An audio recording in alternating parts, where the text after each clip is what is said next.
The 16th annual Wood Design Student Exhibit occurred on March 8th, the same day as International Women's Day. Students and visitors alike celebrated and admired the woodwork of female artists who attend SUNY New Paltz. Ashley Biederman was present to cover the event.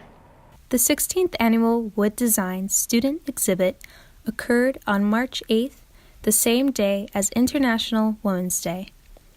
Students and visitors alike celebrated and admired the woodwork of female artists who attend SUNY New Paltz. Many of the woodwork designs took the whole semester to create. Each wood piece had unique structure and purpose.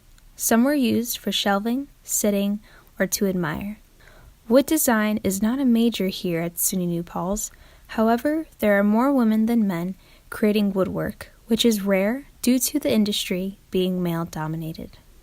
For more information about the annual Wood Design Student Exhibit, you can contact Ed Felton at felton@newpaltz.edu. My name is Ashley Biederman, reporting from Fine Arts Building, NPC-TV.